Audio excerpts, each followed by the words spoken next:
오늘 하나님이 주시는 말씀 누가복음 24장 13절로 17절, 28절로부터 35절의 말씀이 되겠습니다.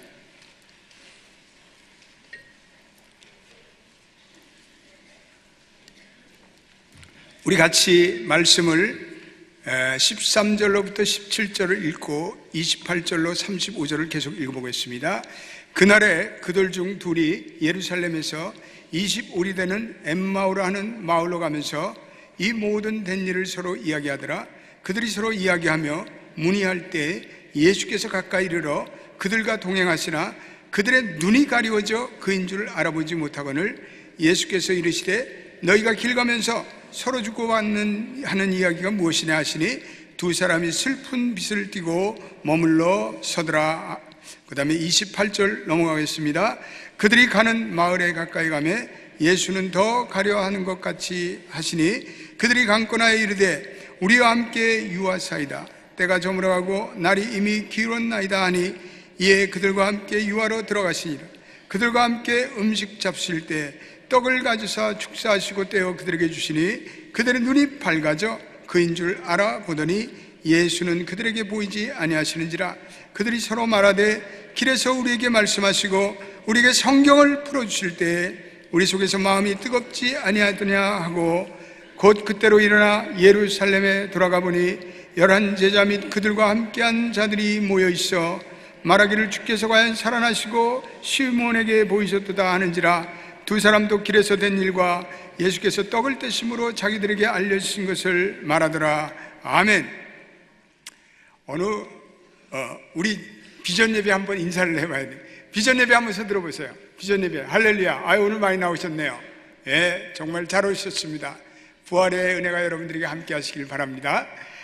어느 중소기업을 경영하던 사장님이 열심히 해서 사업을 뛰셨어요. 근데 한때는 그 기업이 대단히 승승장구하고 성공하였습니다. 자랑스러운 중소기업인 상도 받았습니다. 그런데 납품을 하던 큰 회사가 사업이 갑자기 하루아침에 도산했습니다. 그랬더니 그 사업이 곤두박질 치기를 시작했습니다. 점점 악화되는 채무구조를 도저히 막을 길이 없었습니다. 그래서 마침내 회사가 은행 채무를 막을 길이 없어서 막지를 못했습니다. 이제는 그 사장이 허탈해졌습니다. 그리고 직원들에게 이렇게 말하였습니다. 여러분, 저는 사장으로서 최선을 다했지만 이제는 모든 것이 끝장이 나버렸습니다. 여러분, 이 세상에 가장 가혹한 말이 끝이 나버렸다는 거예요. 끝장이 나버렸습니다. 여러분, 이 말은 희망이 없다는 말이에요. 더 이상 희망이 없다는 말입니다. 이제는 절망적이라는 그런 암시가 담겨져 있습니다. 예전에 제가 목회지에서 어느 여자 집사님이 어느 날 전화를 주셨어요. 근데 목소리가 너무 힘이 빠져 있어요. 그런 낙심된 목소리입니다. 저에게 말을 할까 말까 계속 망설였습니다. 그러다가 눈물을 터뜨리며 마침내 말을 이어가셨습니다. 목사님, 모든 것이 끝장이 났습니다. 아니, 모든 것이 끝장이 났다고요? 무슨 말을 하세요? 왜 그런 말을 했습니까? 이제 제가 짐을 쌌습니다. 더 이상 남편과 살 수가 없습니다. 오늘도 하루 종일 남편과 싸웠습니다. 이제는 지쳤습니다. 이제는 끝장이 났습니다. 끝장이 났습니다. 여러분, 이 같은 말보다 더 절망의 표현이 있을까요? 그래도 전에는 희망이 남아 있었습니다. 그래도 무언가 아직 포기하지 못하는 그러한 이유가 있었습니다. 그러나 이제는 끝장이 났습니다. 이건 절망과 포기와 그리고 실패의 나락으로 떨어졌다는 그런 말입니다. 예수님께서 십자가에 처형된 후에 예수님의 제자들도 마찬가지였습니다. 그들은 모든 것이 끝장이 났다고 생각했습니다. 그들의 소망이 끝이 나버리고 예수님을 기뻐하고 따르던 그 마음도 끝장이 나버리고 그들의 꿈도 그들의 비전도 다 끝장이 나버렸습니다. 이제는 과거의 집으로 돌아가는 것 외에는 아무런 카드가 남지 않았습니다. 이제는 패배와 좌절수 그들의 마음을 무겁게 하였습니다. 예수님의 죽음이 그 모든 것을 끝장을 내고 말았습니다. 그들은 예수님이 죽었기에 더 이상 그분은 자신들의 희망의 메시아가 아니라고 생각했습니다. 예수님의 죽음이 자기들의 비전과 자기들의 미래를 산산조각 냈다고 그들은 생각했습니다. 죽음이 모든 것의 마지막이라는 그러한 삶의 전제, 고정관념에 그들은 집착해 있었습니다. 그리고 엠마오로 걸어가는 두 제자들의 모습을 오늘 우리는 본문에서 볼 수가 있습니다. 그런데 이 엠마오로 가는 두 제자가 절망과 낙담과 그리고 혼돈과 패배 속에서 터벅터벅 힘없이 그들의 엠마오라는 동네로 그들이 낙향하고 있었습니다. 그런데 바로 그때 돌연 부활의 주님이 그들에게 나타나셨습니다. 그리고 그들과 함께 걷기 시작했습니다. 여러분, 함께 걷는다는 것은 참 유쾌하고 아름다운 일이죠. 아침 산책에 나가서 함께 걸으며 이야기를 나눈다는 것, 이건 참 매력적인 일입니다. 부부가 함께 걸으세요. 부부가 함께 걸으며 이야기를 나누면서 산책하는 모습을 보는 것마다 아름다운 모습이 없습니다. 같이 걷는 것 친숙해지고, 같이 걷는 것 못 나눌 이야기가 없습니다. 꼭 물리적으로 같이 걷는 것뿐만 아니라 우리는 우리의 인생의 신앙의 여정길을 우리는 같이 걸어가는 믿음의 동반자인 줄로 믿습니다. 우리 매주 같이 모이는 동역, 우리 매주 모이는 성경 공부 모임, 우리 매주 같이 모이는 기도 모임, 다 여러분들 인생의 동반자라는 것, 신앙의 동행자라는 것을 깨닫게 되시기를 바랍니다. 부부도 마찬가지고, 우리의 친구들도 마찬가지고, 우리의 교우들 다 인생의 도상에서 만난 우리의 신앙의 동행자들입니다. 같이 도란도란 얘기를 나누십시오. 아픔과 기도의 제목을 같이 나누십시오. 인생의 이야기를 같이 나누십시오. 슬픔과 기쁨을 같이 나누십시오. 예수님께서 나타나셔서 이 제자들과 함께 걸어가기 시작했습니다. 그러나 여전히 주님의 제자들은 낭만과 패배와 좌절 속에서 이분이 누구인지를 깨달아 보지 못하고 있습니다. 16절 한번 보겠습니다. 거기에 뭐라고 얘기하고 있습니까? 16절 같이 읽어보겠습니다. 시작. 그들의 눈이 가리워져 그인 줄 알아보지 못하거늘. 여러분, 예수님의 제자들이 3년이나 예수님과 함께 동행했는데 왜 그들의 눈이 가리워져 주님인 줄을 알아보지 못하였을까요? 저들이 부활의 주님을 알아보지 못한 이유는 무엇보다도 저들이 집착하고 있는 인생의 고정관념 때문입니다. 여러분, 고정관념 아십니까? 우리의 사고에 꽉 박혀있는, 집착하고 있는 어떤 인생의 가설들, 인생의 전제들, 영어로는 presupposition이란 말을 씁니다.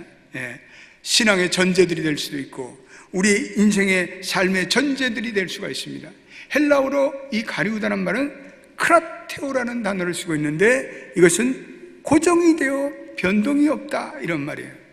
고정관념에 사로잡힌다, 이 말입니다. 우리가 살아오면서 나름대로 세우는 인생의 전제에 꽉 사로잡혀 우리가 살아가는 것을 말합니다. 사람의 의식의 내부에는 고정관념이 있습니다. 또 흑백 논리의 사고방식이 있습니다. 또 부정적인 사고방식, 경직된 사고방식이 우리의 내리 속에 단단히 자리 잡고 있습니다. 이러한 것들은 때때로 우리의 의식에 작동하여 우리로 하여금 현실과 상황을 바르게 판단하는 것을 방해하고, 그리고 그것으로 인해서 우리는 현실과 상황을 바르게 판단할 수 없게 됩니다. 우리의 삶의 이러한 전제들이 우리의 내부에 작동하여서 우리를 왜곡되게, 우리의 생각을 왜곡되게 만드는 것들이 너무나 많습니다.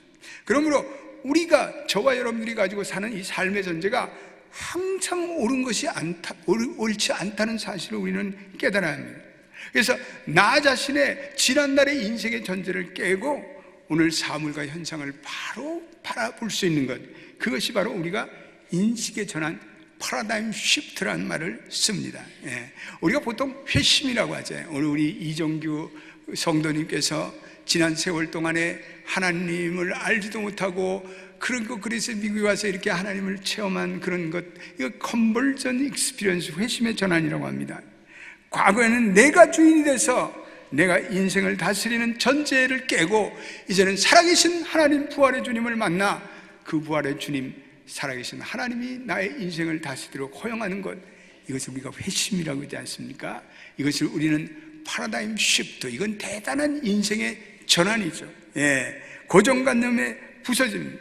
이 엠마오로 가는 두 제자가 그들의 조가비처럼 단단히 굳었던 고정관념이 그들의 머릿속에 잡혀 있어요. 그건 뭐냐? 죽음은 끝이다. 죽음은 끝이다. 죽어버리면 더 이상 끝이지. 어떤 의미에서 그들은 잘못된 그리스도관을 가지고 있죠. 그들의 의식에는 고난과 죽음이라는 것은 절대로 주님의 모습이 되어서는 안 된다, 그런 의식입니다. 그들에게는 적어도 메시아라는 것은 이적을 행하고, 그리고 이 로마의 정병 군대들을 다 쳐서 물리치는 개선장군과 같은 모습이 되어야 된다. 그것이 그들의 인생의 전제, 그들의 가설이에요. 털깎는 자, 말없는 양처럼 무력하게 죽음을 당하는 예수님을 목격했던 그들은 메시아, 예수님은 메시아로서의 자격이 없다, 이렇게 생각했습니다. 힘없이 죽음의 질서에 순복했던 그 십자가 예수가 부활한다는 것 있을 수가 없어요. impossible, 도저히 불가능하다, 그들은 생각했죠. 그것이 그러한 삶의 전제입니다. 우리도 그런 삶의 경향을 가지고 있습니다. 내가 이해하지 못하는 것은 세상에 없는 것이고 그런 건 존재하지 않다, 나는 사실이 아니다. 어떤 사람들은 그렇게 믿고 살아갑니다. 내 관심 밖에 다 밀어버립니다. 아예 모르니까 나는 생각하지도 않겠다, 그거 받아들이지도 않겠다. 그러나 개방적이고 열린 자세로 살아가는 사람들은 내가 모르고 이해하지 못할 뿐이지 내가 모른다고 그것이 사실이 아니다 라고 말할 수 없다. 헷갈리죠? 이 긍정적이며 개방적인 우리는 삶의 자세를 가져야 합니다. 그렇습니다. 우리가 이렇게 생각하는 세계라는 건 아주 좁은 거예요. 아주 협소한 거예요.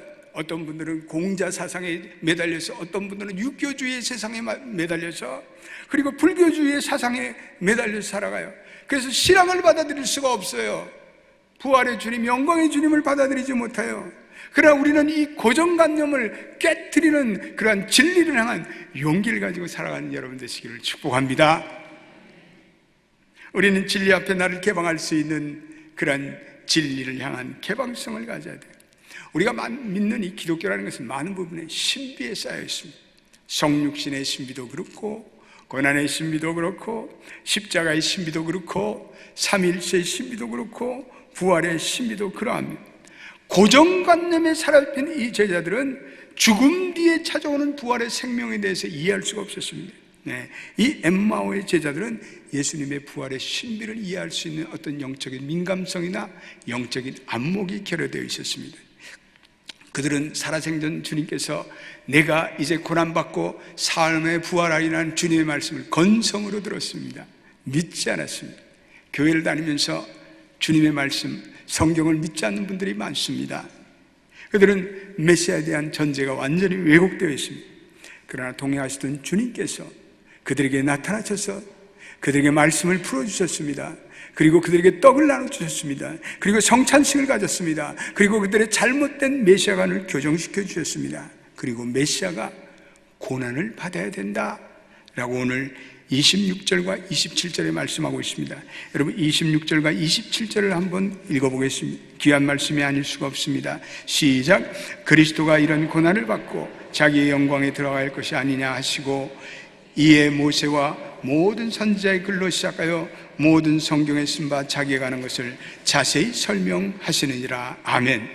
예수님의 고난과 죽음이야말로 하나님의 구원을 이루는 구원의 놀라운 방편이 된다고 설명해 주셨습니다.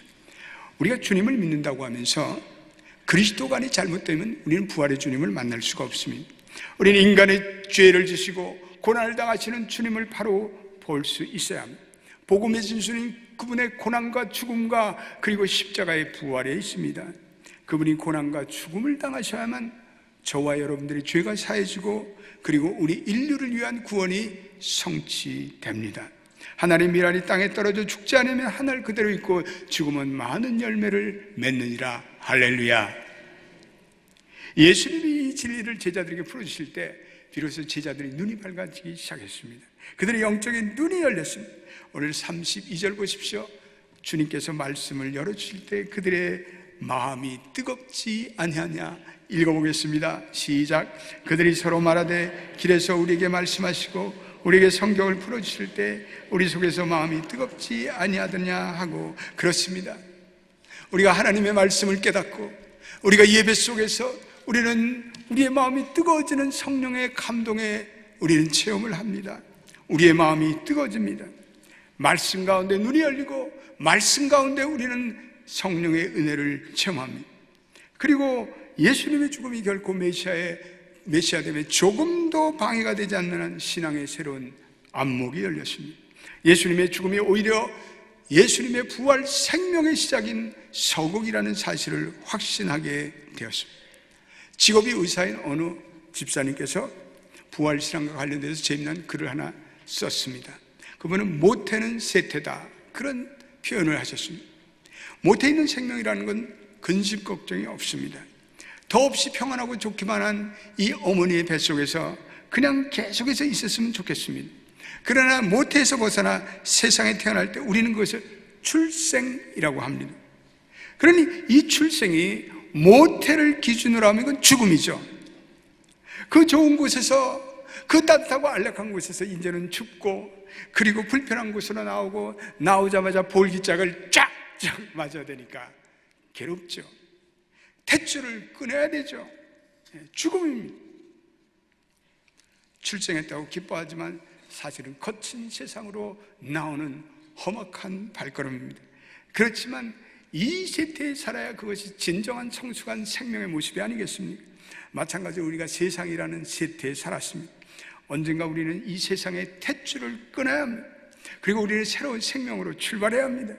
우리가 세상을 이 세상을 떠나서 하나님의 생명으로 출발할 때 이것이 세상 기준으로 보면 죽음이에요. 그러나 우리는 이제는 부활의 생명으로 우리는 거듭난 것입니다. 부활 생명 안에서 우리는 이제는 사망을 이해합니다. 우리는 부활 생명 안에서 지난날 우리의 세태를 우리는 바라봐야 합니다. 그래서 초대교인들이 이 부활 신앙을 가질 때 빌라도가 불쌍히 보았습니다.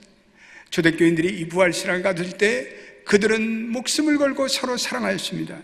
부활 신앙을 가지고 살아갈 때 그들이 사자굴 앞에서 지키는 죽음과 공포의 두려움 속에서도 그들은 온전히 하나님을 찬양하고 그리고 하나님을 신앙하였습니다. 여러분, 그렇지 않습니까? 죽음이라는 것은 생명의 부활을 알리는 전주곡입니다. 우리 한국의 유명한 송명이라는 여자 우리 장애인 시인이 있지 않습니까? 뇌성마비 현상으로 고난을 받고 살아갑니다. 손발을 제대로 움직이지 못해서 안타까움 가운데 살아갑니다. 이 여인이 여러분 과연 불쌍한 여인입니까? 이 여인이 쓸모없는 여인입니까? 죽음의 패배감에서 살아가는 여인입니까? 아닙니다. 이 여인이 고통 속에서 일어나 하나님을 찬양하기 시작했습니다. 입으로 붓을 가지고 시를 써나기 시작했습니다.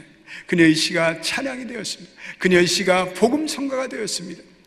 그래서 유명한 나 가진 재물 없으나, 나 가진 지식 없으나, 나 가진 건강 있지 않으나, 나 남이 없는 것 있으니, 나 남이 못 본 것을 보았고, 나 남이 듣지 못한 음성 들었고, 나 남이 받지 못한 사랑받았고, 나 남이 모르는 것 깨달은 공평하신 하나님이, 나 남이 가진 건 나 없지만 공평하신 하나님이 나 남이 없는 것 있게 하셨네. 할렐루야.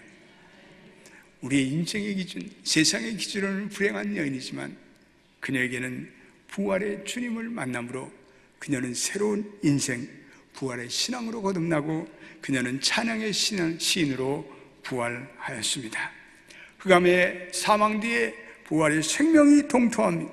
그 부활의 생명이 우리의 한계, 우리의 실망, 낙담, 패배, 어떠한 인생의 좌절 속에서도 우리로 하여금 새로운 소망과 부활의 능력을 가져다 준다는 사실을 믿으시는 여러분 되시기를 축복합니다. 저와 여러분들이 그것을 믿고 그동안 우리의 쌓아놓은 인생의 쓸데없는 가설들, 잘못된 전제들을 무너뜨릴 수 있다면 그러면 우리는 그 부활의 역사가 오늘도 우리의 삶의 현장에 재현되는 것입니다.